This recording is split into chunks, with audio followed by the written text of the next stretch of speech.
वेद मंत्रों से हमने अग्नि को प्रकट होते हुए देखा। वेद मंत्रों के बल पर हमने शरीर में ज्वर चढ़ा हुआ है, उस ज्वर को उतरते हुए देखा। क्या क्या बताएं, वेद मंत्रों में इतनी शक्ति होती है। इसलिए जब भी आप कभी पूजा पाठ करें, जप अनुष्ठान करें, उसको औपचारिकता की मत निभाओ। जब भी कोई कार्य करो डूब के करो। आप कभी मंत्र जाप भी करते हो भगवान के मंदिर में, चाहे 2 पल के लिए जाओ, पर इस भाव से जाओ कि ठाकुर मेरे सम्मुख बैठे, वो मुझे देख रहे हैं, वो मेरी हर क्रिया को देख रहे हैं, वो मेरे भाव को स्वीकार कर रहे हैं। जब आप इस पूर्णता के साथ, शरणागति के साथ जब आप कोई कार्य करते हैं, तभी वह कार्य आपके अंदर आनंद की उत्पत्ति करता है।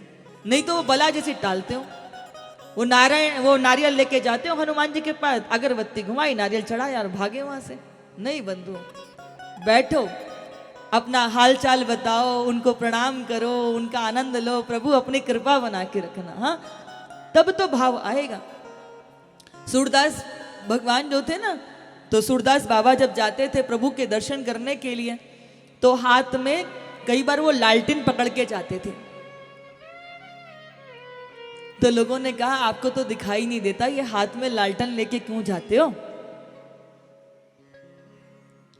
तो सूरदास बाबा ने कहा जाने तो।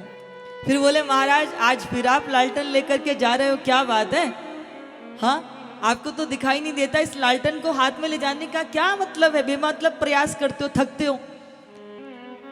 तो सूरदास बाबा कहते हैं कि मेरे पास तो दृष्टि नहीं है, पर ठाकुर के पास तो है, क्या पता उसकी दृष्टि मेरे ऊपर पड़ जाए, इसलिए मैं लेके जाता हूं कि उसकी दृष्टि मेरे ऊपर पड़ जाए, उसकी दृष्टि मेरे ऊपर पड़ जाए, प्रकाश में वो मुझे देख ले। तो भागवत कथा जो है ये वेद वेदांतों का सार है। इसमें ज्ञान भी है, भक्ति भी है, वैराग्य भी है। ये जीवन को सुंदर ही नहीं अपितु मृत्यु को भी सुंदर बनाता है। और मृत्यु कैसे सुंदर बनती है? देखो बंधुओं, जीवन किसका सुंदर होता है? जीवन उनका सुंदर होता है कि जीवन रहते हुए आपकी इच्छाएं समाप्त हो जाएं। जीवन रहते हुए जिसकी इच्छाएं समाप्त हो जाती हैं वो मोक्ष का अधिकारी बन जाता है, क्योंकि उसकी कोई इच्छा ही नहीं रह गई। पर जीवन हाथ से जा रहा है पर इच्छाएं समाप्त नहीं हो रही, तो फिर क्या होगा?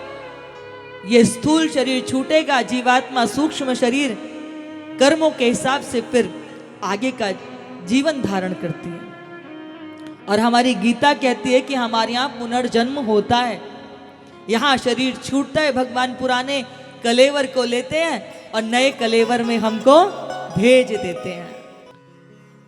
हमारे यहाँ पुनर्जन्म का विधान है, ये स्वयं भगवान श्री कृष्ण ने कहा है।